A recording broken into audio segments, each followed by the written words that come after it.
Sir मैं सवाल आपसे ये पूछ रही हूँ कि आप कह रहे हैं एनडीए में कि अपने दिल पर पत्थर रख के अब यहां पर इन्हें मानना होगा, क्या कांग्रेस पार्टी भी अपने दिल पर पत्थर रख के मानने को तैयार होगी? हमने तो कभी कौरव पांडव की बात कही ही नहीं है। कही है क्या हमारे किसी साथी सर ने कौरव कही पांडव आए नहीं ना, मैं दिल पे पत्थर रख के इसलिए कह रही हूँ। पिछली बार आप 70 सीटों पर लड़े, 19 सीट पर ही जीत पाए, है ना सर? अरे बीच मैं भी नहीं बोलूंगा आपके बीच। लालू जी ने इनको नहीं, मनमोहन सरकार रहते हुए गठबंधन से बाहर कर सर दिया। उनको सर फिर वो बुरा मान जाएंगे, फिर आधा समय उनको मनाने में चला जाएगा। श्याम सुंदर जी, जफर इस्लाम जी, प्लीज अपनी अपनी बारी में प्लीज सर, ये तरीका नहीं है। अजय जी मेरे सवाल पर जवाब जल्दी से, फिर मैं आगे बढ़ूं। अर्पिता जी आप तो बड़े जी आपके सवाल का जवाब दे रहा हूं कि हमारे यहाँ कोई ऐसा कौरव पांडव वाली कोई बात नहीं हुई है, न शायरी के बहाने अपने दम दिखाने की बात हुई है, न लौ कुश जो अति पिछड़ा समाज है उसका नेता कभी दर्द दिखाया है। हमारे सभी लोग देखिए कितनी सहजता के साथ सभी शीर्ष नेता और कार्यकर्ता भी एक साथ मिलकर के इस लड़ाई को, चूंकि जनता की लड़ाई लड़ना हमको है, हमें रोजगार पैदा करना है बिहार में, हमें लोगों को स्वास्थ्य और शिक्षा पे मुद्दों पर आना है। ठीक सर, मैंने ये पूछा नहीं आप किस मुद्दे पर चुनाव लड़ रहे हैं सर, सवाल में दोहरा दूं सर, मैंने पूछा नहीं कि आप किस मुद्दों पर लड़ रहे हैं चुनाव, मैंने आपसे ये नहीं पूछा सर। मेरा सवाल ये था कि 70 सीटों में 19 पिछली बार जीत पाई, स्ट्राइक रेट 27.14% आप लोगों का रहा। इस बार आप कह रहे थे हमें वो सीटें दीजिए जो जिताऊं हूं।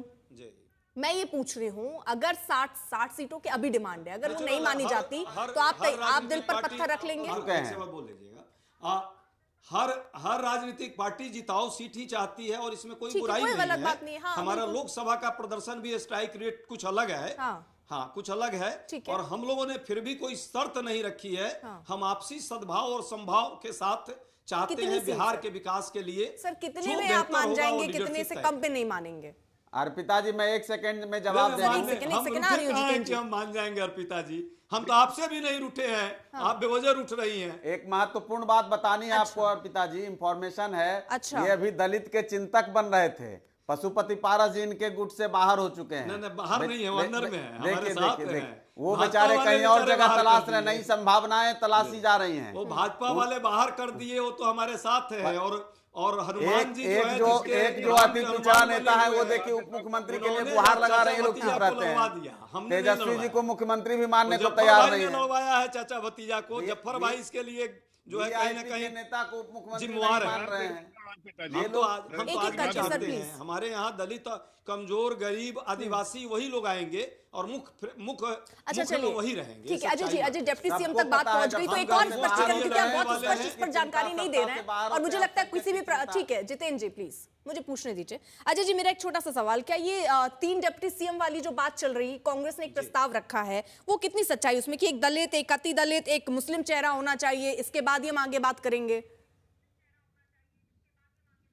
देखिए हमारी भागीदारी सत्ता में स्पष्ट तौर पे है कि जिसकी जितनी संख्या उसकी उतनी भागीदारी होनी चाहिए। ईबीसी, ओबीसी, दलित, आदिवासी और अल्पसंख्यक समाज के लोग जिनकी उनकी संख्या उसके हिसाब से उसको हिस्सेदारी मिलनी ही चाहिए। मतलब और मुझे लगता है जैसे हमारी सरकार बनेगी इन सभी वर्गों का प्रतिनिधित्व भी दिया जाएगा और डिप्टी सीएम का भी एक जो है जो एक सिस्टम है उसको भी डेवलप किया जाएगा। ठीक है अनवर जी के पास जल्दी से चल लेते हैं। अनवर जी, क्या अभी फिलहाल महागठबंधन में पेच नजर आता है, कहां पेच फंसा हुआ है? अर्पिता जी पहले तो मैं ये जो जेडीयू के हैं प्रवक्ता, मैं उनको मशवरा दूंगा कि अपने चश्मे का नंबर और अपने कान की जो मशीन है उसको ज़रा सा बदलवा लें। उन्होंने अपने वक्तव्य में ये कहा कि आरजेडी और कांग्रेस के प्रवक्ता के बीच में सर पुटअव्वल हो रहा है, जबकि अभी आपने मुझे मौका दिया बोलने का आरजेडी के प्रवक्ता के रूप में। इससे पहले मैंने कुछ बोला नहीं था, मेरा टर्न ही नहीं आया था। खैर देखिए, हमारे लिए ये चुनाव जो है वो सिर्फ सीटों का बंटवारा नहीं है, हमारे लिए चुनाव बहुत महत्वपूर्ण है क्योंकि इससे बिहार के भविष्य को बदलना है, बिहार के भविष्य को एक साकार रूप देना है, सकारात्मक दिशा देना है। एंटी इनकम्बेंसी जो 20 वर्षों की है उससे बिहार की जनता को निजात दिलाना है, वह हमारा मुख्य लक्ष्य है और उसकी तरफ हम मिलकर के काम कर रहे हैं। हमारे यहाँ सीटों को बंटवारे को लेकर के जाहिर है कि हर पार्टी की आकांक्षा होती है उसकी ये ख्वाहिश होती है कि वो अपने लिए ज़्यादा से ज़्यादा सीटें मांगे। लेकिन जो रियल जो ज़मीन पर जो परिस्थितियां हैं, जिस तरह की विनेबिलिटी को सामने रखते हुए हमारे अंदर बंटवारा लगभग हो चुका है, और उस बंटवारे पर एक मुहर जो है वो आज लग जाएगी और रात तक, शाम तक, कल सुबह तक आपके सामने वो शक्ल आपके पास आ जाएगी। हमारे यहाँ मजबूरी नहीं है किसी पार्टी के पास। आपने देखा होगा किस तरह से उनके यहाँ मजबूरियां हैं एनडीए के बीच में। बहुत सारे नेताओं ने जिस तरह की मजबूरी जाहिर की, जीतन राम मांझी साहब ने जिस तरह से कहा कि हमको एक सीट भी नहीं देंगे तब भी हमारी मजबूरी है, हम तो बने रहेंगे। तो इसका मतलब ये है कि वहाँ मजबूरियाँ हैं। मजबूरियाँ ये हैं कि वो बीजेपी के रहमो करम पर उनका अस्तित्व टिका हुआ है।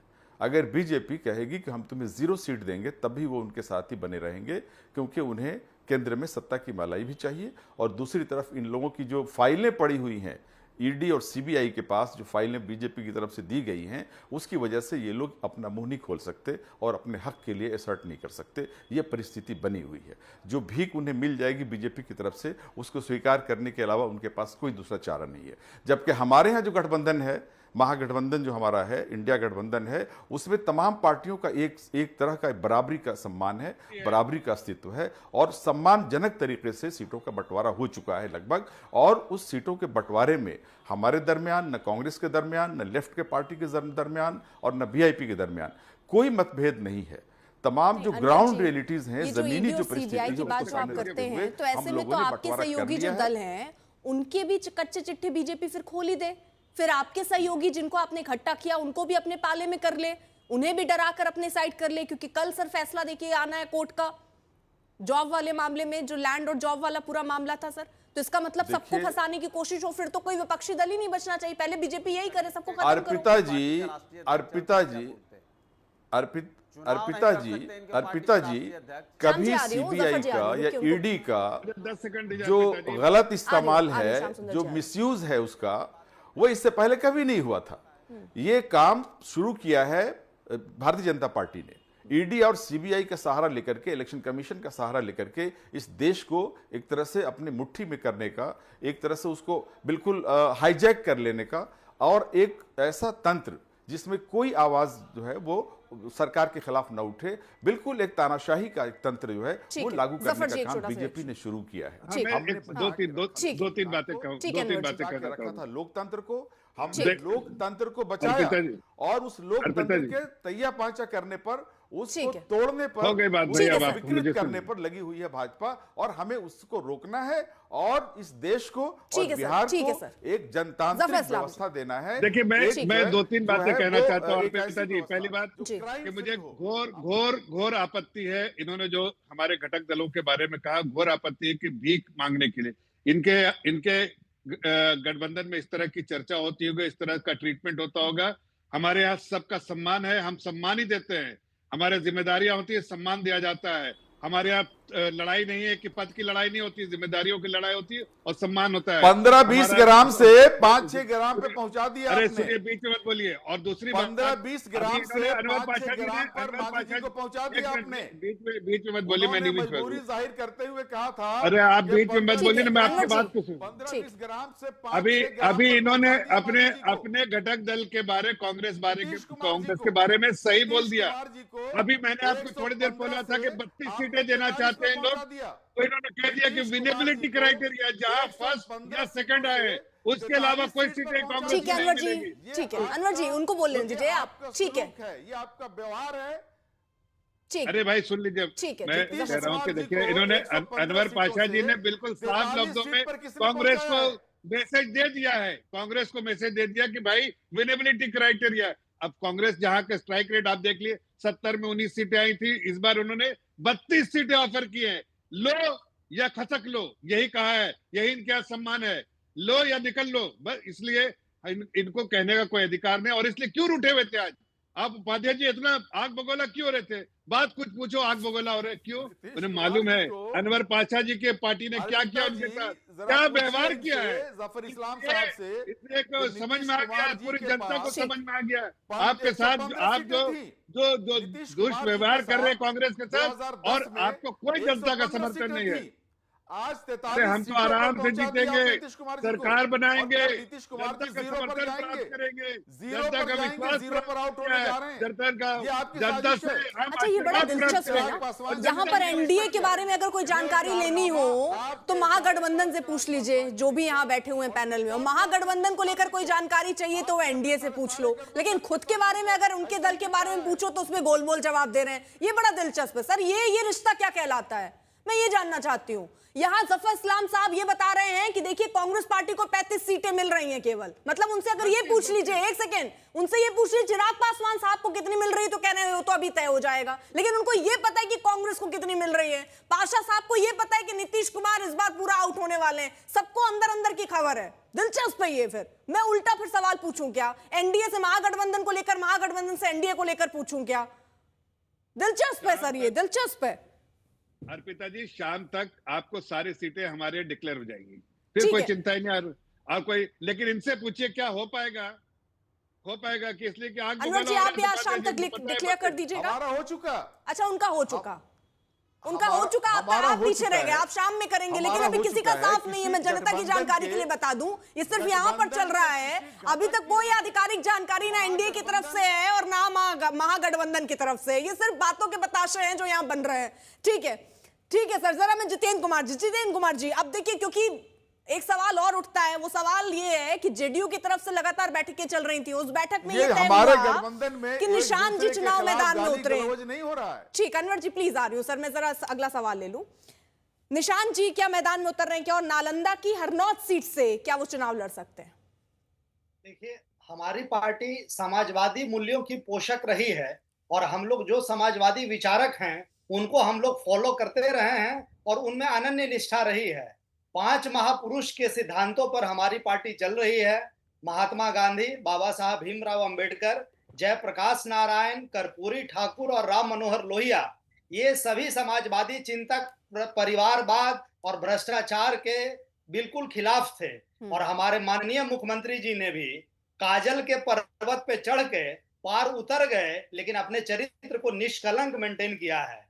ये सहयोगी दल जो आरजेडी है उसकी तरह नहीं है कि सत्ता में रहते हुए अपने बेटों के लिए सेटिंग करते हैं और बेटियों को राज्यसभा और लोकसभा पहुंचाने का काम करते हैं। परिवारवाद के हम लोग खिलाफ हैं और जब तक नीतीश बाबू सत्ता के शीर्ष पे हैं, परिवार के किसी भी सदस्य को आगे नहीं बढ़ाएंगे, यह हमारी पार्टी का संकल्प है। तो यानी आप ये कह रहे हैं कि बैठक में निशांत को लेकर कोई चर्चा नहीं हुई और ना वो चुनाव लड़ने जा रहे हैं। जितेंद्र जी, मैं ये समझू ना?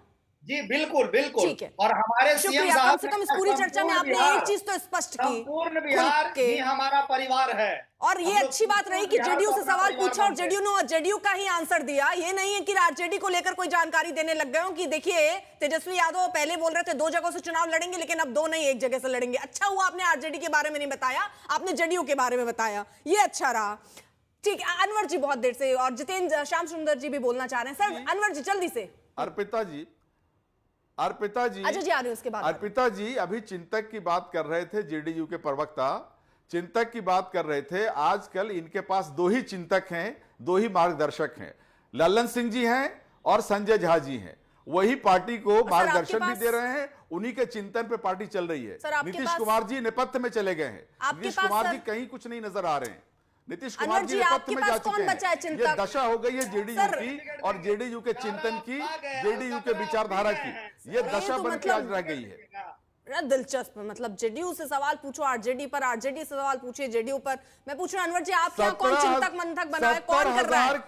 लालू प्रसाद यादव से जब पूछा गया तो कह रहे बातचीत चल रही है, तेजस्वी यादव से पूछा गया तो कह रहे कोर्ट के मामले में दिल्ली आए हैं। आपके यहाँ चिंतक कौन है सर? 70,000 करोड़ का 70,000 करोड़ का घोटाला करके बैठे हुए हैं, ठीक, उसको जो आप निगल गए हैं। अरे अनवर जी, जवाब दीजिए। Hello sir, hello 70,000 crore. Anwar ji hello, की जनता सवाल कर रही है। Hello sir, hello Anwar ji, शायद आवाज ही नहीं जा रही।